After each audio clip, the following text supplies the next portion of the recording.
His bride has been prepared for harvest. God gathering his end-time harvest is the greatest prophetic sign that the coming of the Lord draws near, and the coming of the Lord through global appearance only happens after the time of the tribulation shakings, which is designed by the Father to draw the nations unto repentance. Revelations 1 verse 7, Behold, he comes with the clouds, and every eye will see him, and those who pierced him will see him, and all the kindreds of the earth will wail because of him. First the bridegroom and his bride goes forth to gather their spiritual children born out of the principle of the life of Christ and his bride, whose lives have been sown so that their harvest might come forth in the earth and scripture and prophecy be fulfilled. Those who follows him lives to serve his interests within the earth through the principle of the sown seed. These are his laid-down lovers, bride, friends, and eternal intimate companions who walks in covenant and agreement with God and his ways. We are one with God in vision, design, purpose, and our entire intention and goal is to please him, and that pleases and thrills the heart of the bridal company of wise virgins who abandoned themselves to be made one with him. These are they who have renounced the lower life of the flesh, which focus and emphasis are on the temporary things and possessions of this world used by Satan to cause people to abort God's greater purpose for their lives. We were created to serve him and not ourselves. You will lose the purpose of your life if his ways offend you.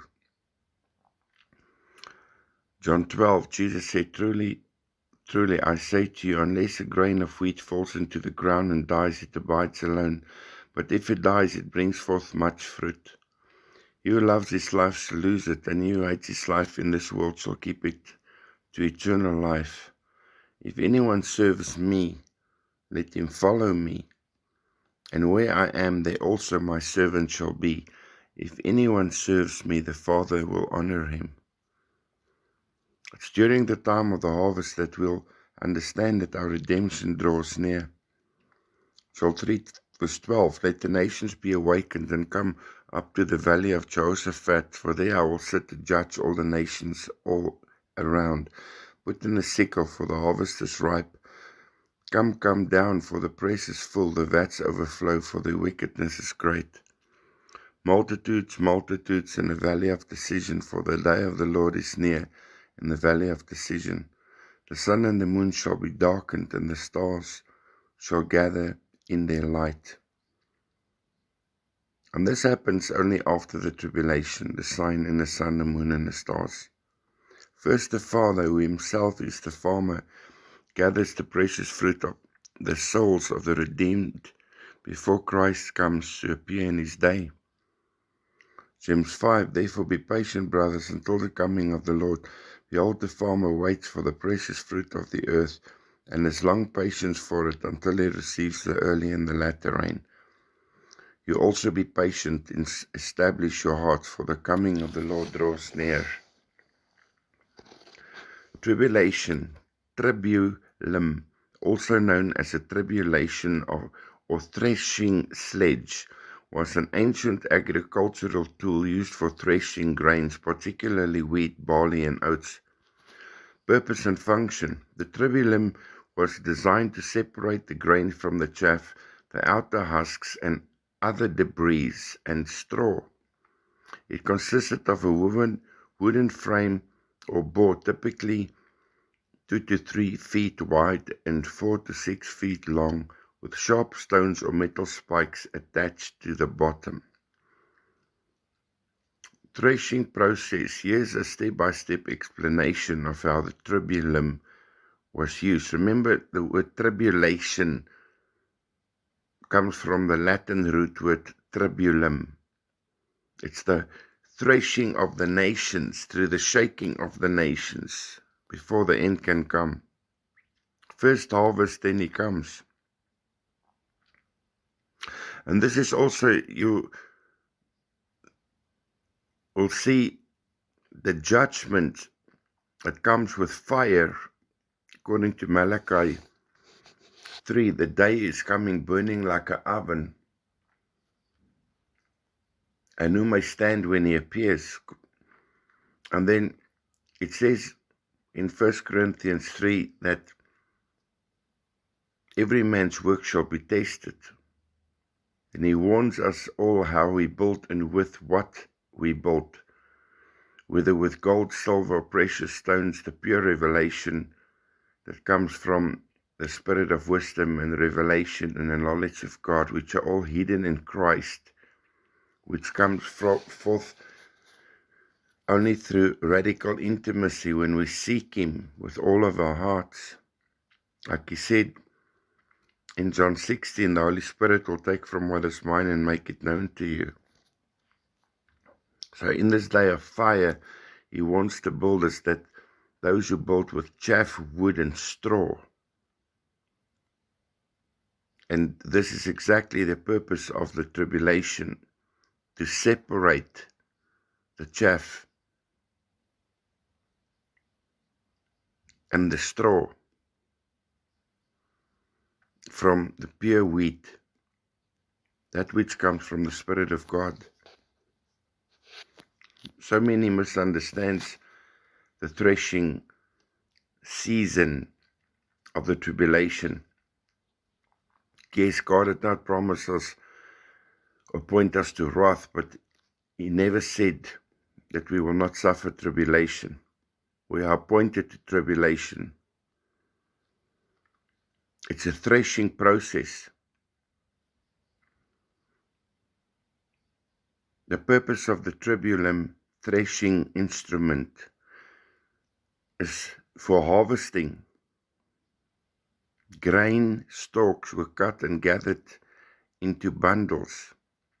Like Jesus said, leave it until the time of the harvest. And then He will send His messengers out to gather them in bundles. The threshing, the tribulum, was pulled over the grain bundles, typically by animals or humans, to break the grain free from the chaff and straw. And it's like John the Baptist rightfully prophesied, He's coming with His winnowing fork to clear His threshing floor. The wheat He will gather into His barns, the chaff He will burn up with unquenchable fire. And then there's the winnowing of the threshing tribulum. The broken grain was then tossed into the air, allowing the wind to separate the grain from the chaff and the straw. And then there's the gathering. The grain was collected and stored for future use. The tribulum is mentioned in several biblical passages. As Isaiah 28 verse 27, caraway is not threshed with a threshing sledge, nor is a cartwheel rolled over cummin, but caraway is beaten out with a stick, and cummin with a rod. And this speaks of the Hebrews 12 discipline of the Father. While we undergo discipline, it's painful, but later on it produces fruitfulness, Christ-likeness, the fruits of the Spirit. It comes through threshing, through tribulation, separating the chaff from the wheat in us, the chaff of the flesh, the straw of the flesh, the wood of the flesh, the impurities of the flesh, to bring out the prophetic weed of wheat in us, the good part, produced by the Spirit of God in us, to bring forth the harvest of righteousness through our lives.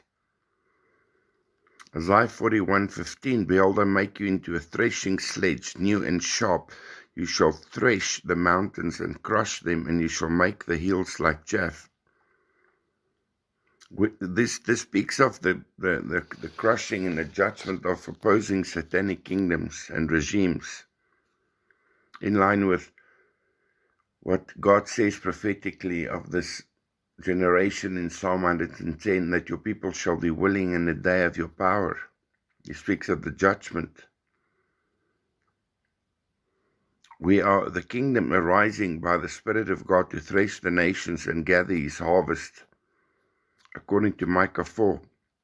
from verse 11, now also many nations are gathered against you. Say, let her be defiled, and let her eyes look on Zion.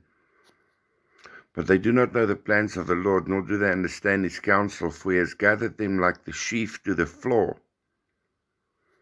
And this is in agreement with the judgment on the Babylonian religious systems and Satan's one world government. Because there are actually only two kingdoms, Satan and God, the clashing of kingdoms. And in Daniel 2, the same threshing is prophesied. Arise and thresh, Micah 4:13, O daughter of Zion, for I will make your horn iron, in other words, your strength will turn into rulership, the scepter of iron. Like he says, will dash them to pieces like a potter's vessel. And I will make your hooves bronze, and you shall crush many peoples, and I will give their grain to the Lord, and their wealth to the Lord of all the earth. Notice he speaks of the tribulation threshing period. This is the context of this prophecy. In biblical times, the tribulum was not only an essential tool for agriculture, but also a symbol of God's judgment and separation of the righteous from the wicked. While the tribulum is no longer widely used tool in modern agriculture, its significance extends beyond its practical application. Its separation and purification. The tribulum represents a process of separation and purification where the valuable grain is separated from the worthless chaff. It produces endurance and perseverance. The tribulum also symbolizes the difficulties and hardships that we face in life and the need to persevere and endure through challenging times. Like the word rightly declares, through much tribulation we must enter the kingdom of God. 2 Thessalonians 1, which is manifest token and evidence that you may be counted worthy of the kingdom for which you suffer. Romans 5, and not only this, but we also boast in tribulations, realizing that tribulation brings forth endurance, and endurance brings forth character, produce Christ-likeness in us, and character brings forth hope. Have we not been called to endure? Jesus said in Matthew 24:13, but the one who endures to the end until he comes, the one shall be saved. See, all in perfect context and a pure prophetic flow as revealed by the Holy Spirit. And this gospel of the kingdom shall be proclaimed in all the world for a witness to all nations, and then shall the end come. The tribulation period is God calling the nations to repent as he causes them to pass through the valley of Jehoshaphat that led to be the threshing floor of Christ, by which he separates the chaff from the wheat, and Jehoshaphat means Jehovah has judged. Joel 2:16, gather the people, sanctify the congregation, gather the elders, gather the children and those who suck the breast. Let the bridegroom go forth out of his chamber and the bride out of her room. It's the bride and the Spirit that extends the invitation during the time of the harvest. And the bride does not invite herself to her own wedding, she invites the guests.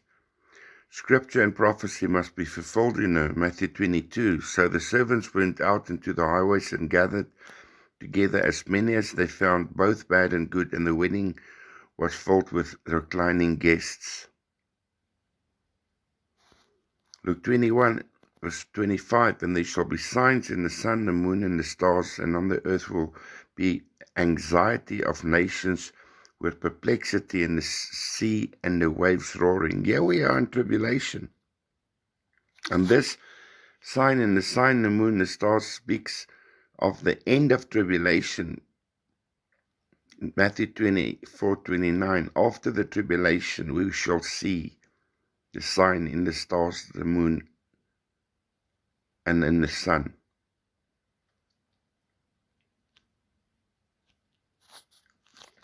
Men fainting from fear and expecting those things which have come on the earth, for the powers of the heavens shall be shaken. You see, it's the shaking of nations prophesied in Haggai 2 and Hebrews 12, the government of God. We are the storm that is coming, like Father said to me. We are the coming kingdom that shakes all other kingdoms. When I had a vision of Christ standing in 2018 before the corona thing happened, shaking the entire globe through a sift.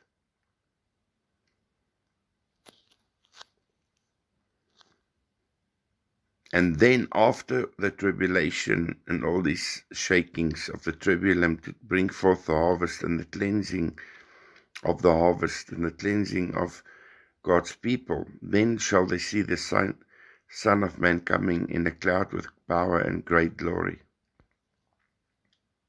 And when these things begin to happen, then look up and lift up your heads, for your redemption draws near.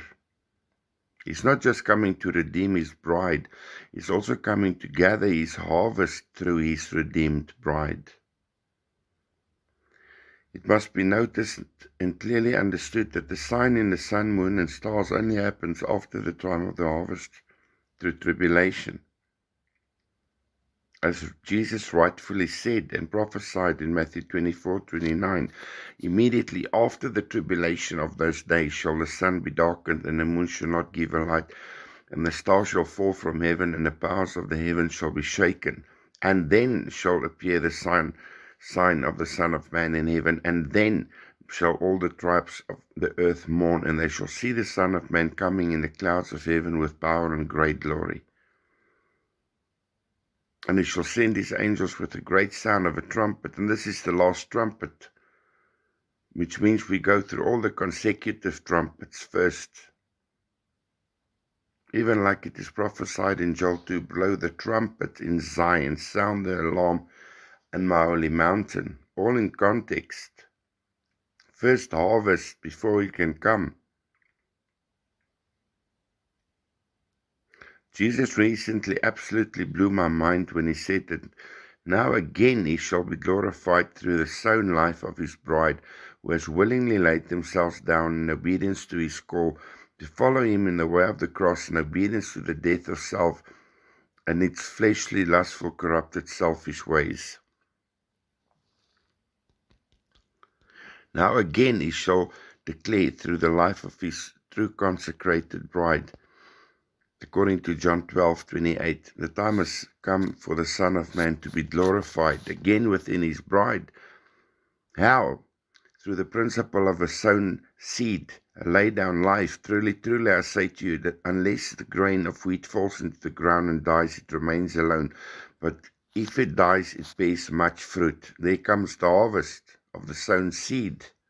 So again he will now be greatly glorified through his bride. We seek not to escape or abort the harvest. Like Father said to me, they wait for a rapture, I wait for the harvest.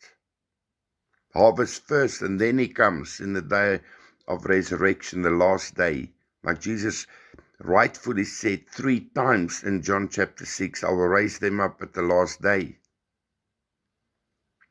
Like Martha rightfully said, when she stood with Jesus before the tomb of Lazarus, I know that he will rise in the resurrection at the last day. That's the second coming of Christ. First harvest, then he comes.